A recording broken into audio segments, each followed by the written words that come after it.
A presentation on preventive dentistry. The goal of preventive dentistry is to have a healthy mouth for a lifetime. To achieve this goal, new and recurring disease must be prevented. Preventive dentistry includes patient education, use of fluorides, proper nutrition, application of dental sealants, and a plaque control program. How plaque forms and affects the tooth. Plaque consists of bacteria, food debris, and saliva. This mix creates a colorless or pale yellow film that is hard to detect until it builds up. Plaque causes acid production, gum inflation, tartar formation, and advanced gum disease. Oral hygiene motivation tips for each age group. For infants and toddlers, be playful. Use songs or toothbrushes with favorite characters. Create a routine by brushing at the same time daily. Celebrate milestones. Cheer when a new tooth arrives or brushing is done well. And let them mimic you. Kids love copying, so brush your teeth together. For preschool and early elementary children, use sticker charts. Reward consistent brushing with fun visuals and small prizes. Use story time hygiene.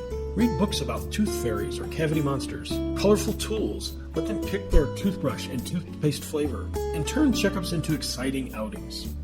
For tweens and teens, state the facts. Share how oral health affects appearance, breath, and confidence. Use high-tech tools, such as health apps or smart toothbrushes with gamified tracking. Peer influence. Mention how celebrities or influencers promote dental care. And autonomy matters. Let them choose their hygiene products and schedule. For adults, link dental hygiene to overall health. Emphasize connections to cardiac health, diabetes, and longevity. Combine habits. Pair brushing with another routine such as skincare or coffee. Use time-saving tools such as electric toothbrushes and water picks to boost efficiency. And provide visible reminders. Keep floss or mouthwash in sight to prompt action. For seniors, comfort comes first. Choose soft brushes and gentle toothpaste for sensitive gums. Use pill boxes and calendars to reinforce routines. Pair with brushing. Encourage family or caregivers to assist or remind. And highlight independence. Frame oral care as a way to stay self-sufficient. Oral hygiene aids available to all patients. Manual tools include a toothbrush, available in various bristle types, head sizes, and ergonomic handles. Dental floss, such as waxed, unwaxed, and flavored options. Interdental brushes, clean between the teeth, and are useful for braces or wide gaps. Tongue scrapers, remove food debris from the tongue surface. Toothpicks, wooden or plastic tools dislodge food particles. Fluoride toothpaste strengthens enamel and helps prevent tooth decay. And mouthwash, antibacterial or fluoride-based, reduce plaque and freshen breath. Automatic devices include electric toothbrushes, oscillating or sonic models that improve plaque removal and reduce brushing effort. Water picks or oral irrigators pressurizes water to clean between the teeth and below the gum line. Powered interdental cleaners are motorized to clean between teeth with gentle vibration or rotation. And smart toothbrushes, Bluetooth devices that track brushing habits and give feedback via apps. 6 toothbrushing techniques. The base method, seen here, involves sulcular brushing. It's best for periodontal diseases to clean below the gum line. Place bristles at a 45-degree angle to the gum line, gently vibrate in short strokes without scrubbing. The benefit is it removes plaque from under the gum margins. The modified base technique is similar to the base technique, but adds a sweeping motion.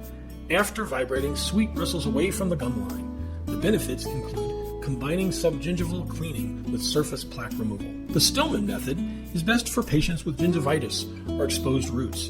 Bristles are placed partly on the gums and partly on the teeth and vibrated gently. Benefits include stimulating the gums and removing plaque from above the gum line. The Charter method is best for patients with orthodontic appliances or post-surgical sites. Bristles are angled toward the chewing surface away from the gum line and vibrated gently, cleaning around the brackets and stimulating the gums. The Phones method, or circular brushing, is best for children or individuals with limited dexterity. Circular motions over the teeth with jaws closed. The benefits are that it's easy to learn and perform, especially for beginners. The horizontal scrub is commonly used, but is not recommended by professionals. The back and forth horizontal strokes can cause gum recession and enamel abrasion if done aggressively. Dental floss and flossing technique. Floss comes in a number of types. Nylon multifilament is waxed, unwaxed, and flavors such as mint or cinnamon. Best for users with average spacing. PTFE or monofilament floss is made from polytetrafluoroethylene. Smooth, shred resistant, and glides easily. It's best for tight contacts or sensitive gums. And dental tape is wider and flatter than thread floss. It comes in waxed or unwaxed varieties and is best for wider gaps or bridge work. Super floss is made of pre-cut strands with 3 sections, a stiff end, a spongy metal, and regular floss. It's best for braces, bridges, and implants. Floss picks have plastic handles with a short floss strand. They're convenient for travel or quick use. Best for on-the-go flossing, but less effective than full flossing. Water flossers use a pulsating stream to clean between the teeth and are best for braces, dexterity issues, and gum sensitivity. And air flossers use bursts of air and micro droplets. It's quieter and less messy than water flossers and best for quick, gentle cleaning. In order to floss, take a piece of floss about the length of one ruler. Place floss between the teeth and move it up and down and move on to the next tooth. Rinse mouth out with water when you have finished flossing every tooth. If you floss your teeth, they will last longer, they won't smell bad, and they won't taste bad, and your teeth won't fall out. Fluoride and its use in dentistry. Fluoride-containing compounds such as sodium fluoride or sodium monofluorophosphate are used in topical and systemic fluoride therapy for preventing tooth decay. They're used for water fluoridation and in many products associated with oral hygiene. Sodium fluoride was used to fluoridate water, and its salt are commonly used additives, especially in the United States. The fluoridation of water is known to prevent tooth decay and is considered by the U.S. Centers for Disease Control to be one of the 10 great public health achievements of the 20th century. In dentistry, the effectiveness of systemic and topical fluoride in preventing tooth decay is well documented. When a cavity first starts, an application of fluoride might reduce or eliminate the need for drilling. An alternative to fluoride treatment is a daily rinse. Rinsing with over-the-counter mouthwash containing fluoride every night can replace office topical fluoride treatments. Oral health will benefit the most from small increments of fluoride that are applied daily rather than one larger concentration every 6 months. Disclosing agents. Disclosing agents are colored solutions, tablets, or sprays that temporarily stain plaque on teeth, gums, and oral surfaces. They help to identify areas where plaque accumulates and where oral hygiene may be lacking. Single-tone disclosing agents are solutions or tablets containing erythrazine or red dye, and they stain all plaque uniformly. Two-tone disclosing agents are solutions or tablets that use erythrazine and other dyes and result in blue for old plaque and red for new plaque. Fluorescent disclosing agents are rinses and tablets containing fluorescein dye and are visible under UV light. For using disclosing agents, some clinical tips include: use before scaling to highlight problem areas. They're ideal for pediatric patients to teach brushing techniques. They can be messy, so protect clothing and lips during use. Mouth rinse. Mouth rinses are liquid solutions used to enhance oral hygiene. They're not a substitute for brushing or flossing, but a helpful complement. The benefits of using mouth rinse is that they reduce oral bacteria and plaque buildup, freshen breath by neutralizing odor-causing compounds, help prevent gingivitis and tooth decay, and they may deliver fluoride to strengthen enamel. Rinses can also soothe oral tissues in some formulations. To use a mouth rinse, use after brushing and flossing for best results. Measure the recommended amount, usually 20 milliliters. Swish vigorously for 30 seconds to 1 minute. Avoid eating or drinking for 30 minutes afterward. Children under 6 should not use mouth rinses unless directed by a dentist. You can choose from among numerous types of rinses. For bad breath, choose rinses with sodium chloride or essential oils. For gum health, use products with chlorhexidine or eucalyptol.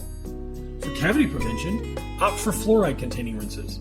And for whitening, use rinses with hydrogen peroxide. Chewing gum. Chewing gum is a soft flavored substance designed to be chewed but not swallowed. It's made from a gum base combined with sweeteners, flavorings, and softeners, creates an elastic, chewy texture. Chewing gum can be beneficial for oral health. It stimulates saliva flow, activating salivary glands, increasing saliva volume to wash away food particles, and delivering minerals such as calcium phosphate to enamel. Chewing gum also reduces the risk of tooth decay. Sugar-free gum with xylitol interferes with bacterial metabolism, making it harder for plaque to form. Chewing gum helps to neutralize acids by boosting saliva's buffering capacity. Chewing gum also freshens breath, masking odors and increasing saliva, which helps to reduce volatile sulfur compounds responsible for bad breath.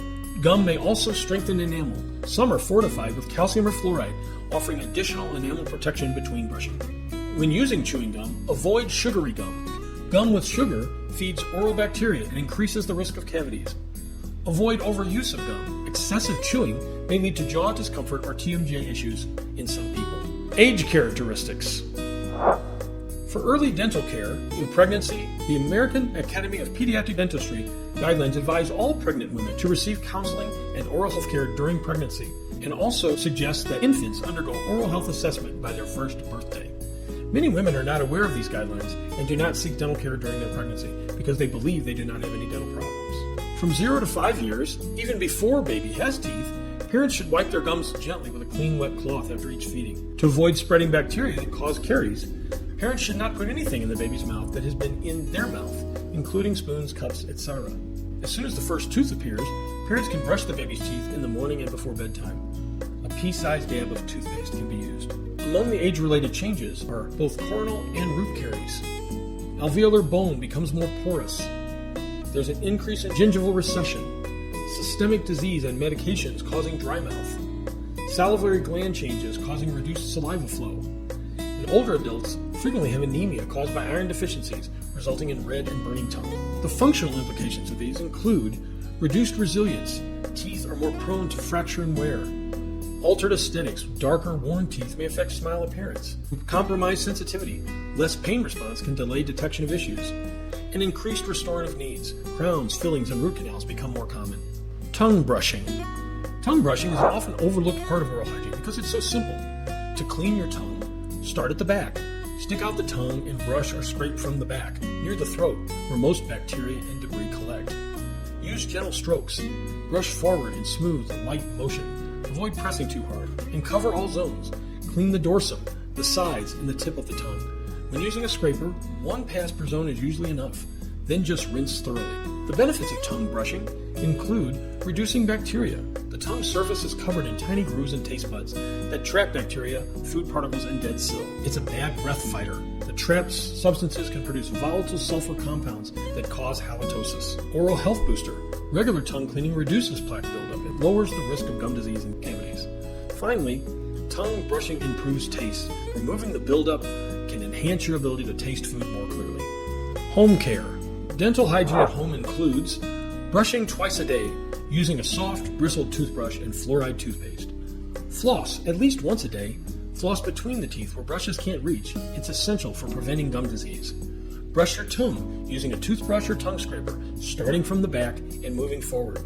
Use mouthwash and avoid eating or drinking for 30 minutes afterward. Finally, drink plenty of water. Water helps to wash away food particles and neutralize acids. What not to do: don't eat too much sugary or acidic foods. These can erode enamel and feed harmful bacteria.